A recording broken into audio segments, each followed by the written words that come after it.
I'm sure you've heard all the wonderful TED Talks by my peers today. And they usually have started with an anecdote or a scientifically proven fact. And you guys have heard this over and over and over and over. So why stop that? Let's do it again. Let's introduce another fun fact. In 1992, a lady ordered from McDonald's a coffee and had spilled it over herself and then proceeded to sue the company. Now, everyone thought this was outlandish. They proceeded to berate her over the media saying, oh, how could she do this? She was greedy. She just wanted the quick money.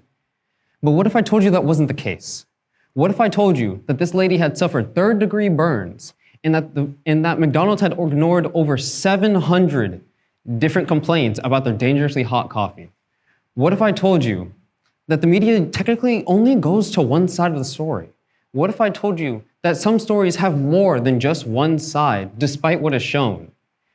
But sadly, even during these times, that is not always the case as to what we see. Even now, 30 years later from that event, that is still somewhat the case. Now, here at NeoCity Academy, we are pushed to our absolute limits in terms of academics, whether it be AP courses, our pathway projects, or any extracurriculars we develop as students. Now, myself as a person, I generally proceed to help my classmates whenever they need it, whether it be work, projects, or setting up an extracurricular event, such as the one we're at right now. I will put my best, 100% of any effort I can give, and I will help them no matter what I have to do. Now, this leads to a bunch of homework and projects slowly building up, which can really cause a lot of stress. And it was about during the beginning of the third quarter of my junior year when I actually couldn't do it anymore.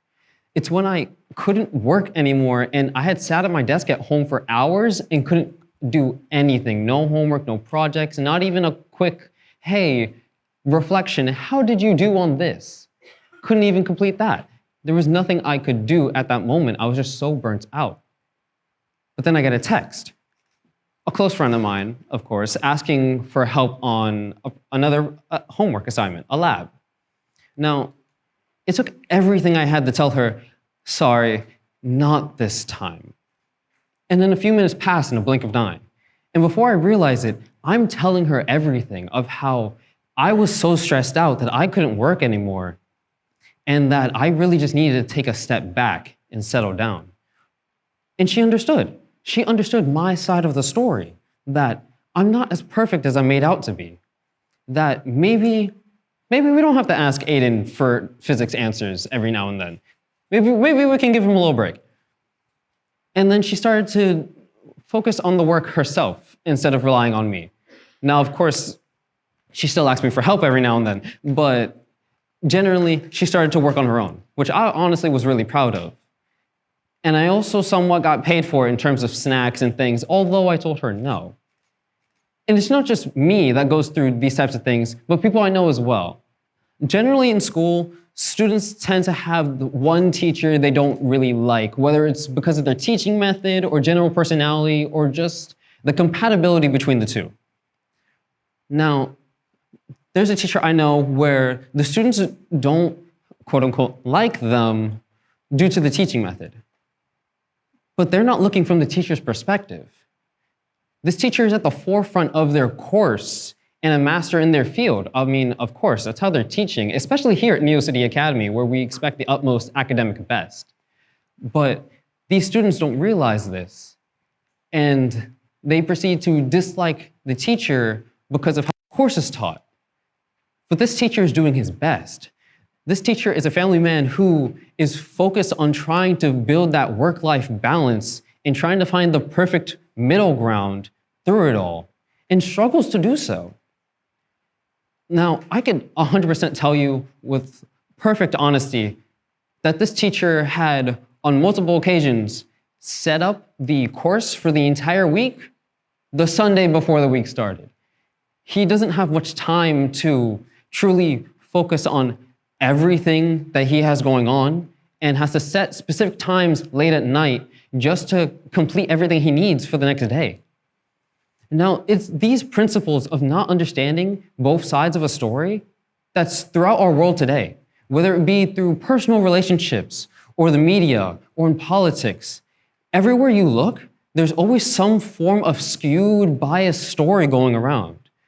For example, in the media, generally news outlets only look through one lens, one perspective, hiding information that they don't want to share just because it gives them more attention, it gives them more views.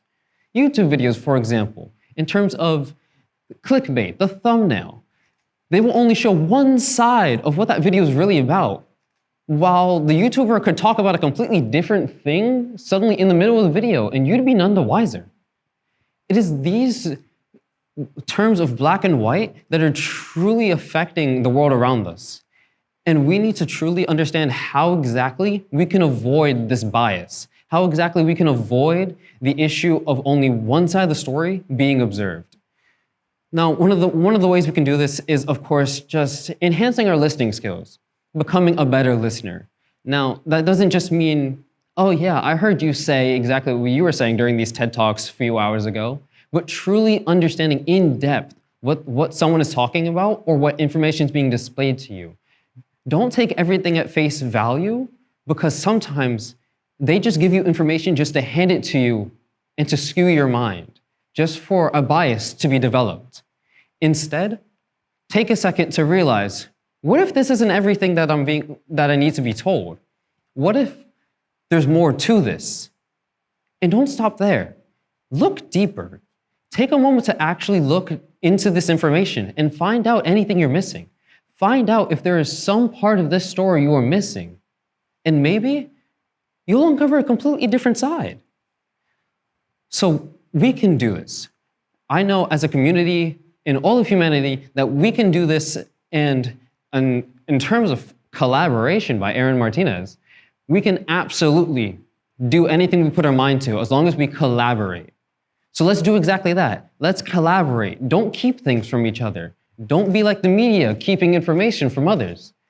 Give all your information. Give all the information needed for a story. Give both sides of that story. Thank you.